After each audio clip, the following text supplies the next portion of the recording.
Hello বন্ধুরা, কেমন আছো? আশা করি সবাই খুব ভালো আছো। আজ আমরা ঘুরতে যাবো। কোথায় ঘুরতে যাবো চলো, যেতে যেতেই বলছি। এ দেখো, আমরা প্রায় রেডি হয়ে চলে এসেছি। এটা হলো আমার দি, তোমরা কম বেশি সবাই চেনো। ওর সঙ্গে আমার অনেক রিল ভিডিও আছে। যাই হোক, এবার দি দেখো গাড়িতে উঠে না কেমন কত সুন্দর সানগ্লাস পরে নিয়েছে। আর আমি বলছি কি দেখ আমার কেমন লাগছে। আমি বললাম কেমন লাগছে মানে, তুই পড়েছিস আমারটা কই? ও বলছে তুই আবার পড়বি না কি? বললাম পড়বো না মানে, তুই যা আমিও তা, তোর সঙ্গে আমার আর কোনো ভেদাভেদ আছে নাকি? বললো আচ্ছা বাবা পড়িস, যে পড়িস না তুই আমাকে নিজের হাতে পড়িয়ে দে। বললো ঠিক আছে ঠিক আছে। তারপরে দেখো এবার ব্যাগ থেকে বের করে আমাকে নিজের হাতে সানগ্লাস পরিয়ে দিচ্ছিল। যদিও আমাকে ভূতনি মতো লাগছিল, তবু নিজেকে একটু হিরোইন হিরোইন এন্ট্রি নিচ্ছিলাম। যাই হোক, তারপরে আমরা প্রায় চলে এসেছি। আমরা সেদিন গিয়েছিলাম হলো কলকাতার ইকো পার্কে। অনেকদিন থেকেই যাওয়ার ইচ্ছা ছিল, বাট যাওয়া হচ্ছিলো না, যাইবো টাইমের জন্য পসিবল হচ্ছিল না। কিন্তু সেদিন পসিবলটা হলো, তাই জন্য আসলাম। যাই হোক, এটা হলো বাইরের ব্যাকগ্রাউন্ডটা। বাইরের ব্যাকগ্রাউন্ডটাও খুব সুন্দর, দেখো খোলা মেলা চারিপাশটা। এখানেই সবাই গাড়ি পার্কিং করছে, যাইবো এখানে গাড়িটা পার্কিং করলো। আর আমরা এই চারিপাশটাও ঘুরছিলাম। এবার ঘুরতে ঘুরতে জামি বললো তোমরা কি চা খাবে? চা তো তেমন আমার পছন্দ না, তবু বাইরে বেরোলে একটু মানে খেতে ভালো লাগে, তখন কিনে খেতে কেমন একটা আলাদা মজা লাগে।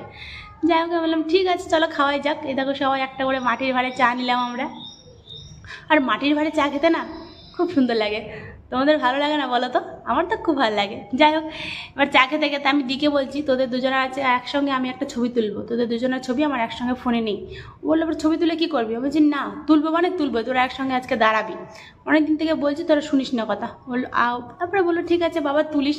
তারপর অনেকবার বলার পরে মহারানী উঠলেন। উঠার পরে আমি ওদের দুজনের একসঙ্গে কয়েকটা ছবি নিলাম। যাইবো তো দেখো চা খাওয়াতেই ব্যস্ত ছিল। তারপরে দি বললে না ছবি তুলো, ছবি তো তোমার বোন ছবি তুলতে বলছে।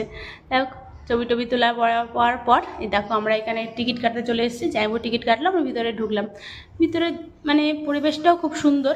তবুও জানো আমার ওখানে গিয়ে না ফোনটা এত ডিস্টার্ব করছিল, আমি ঠিক করে ওখানকার পরিবেশের ভিডিওটা ভালো করে নিতেই পারিনি। এত রাগ হচ্ছিলো না, সেই জায়গাটায় গিয়ে আমার ফোনটা খারাপ হতে হলো।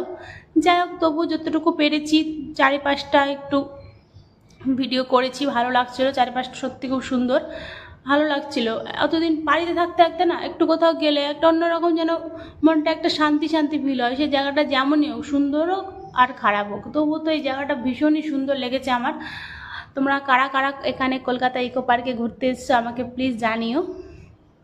দেখো কত সুন্দর ফুল গাছ, ওখানে ফুল গাছগুলোও খুব সুন্দর। আর এখানে পুচকি জানো এটা নিবো ওটা নিবো সেটা নেবো, শুধু বায়না ওই সব নিবে। ওখানে যা যা আর ওখানকার জিনিসের এত দাম, বাইরের থেকে এখানে ডবল দাম বেশি। তারপরে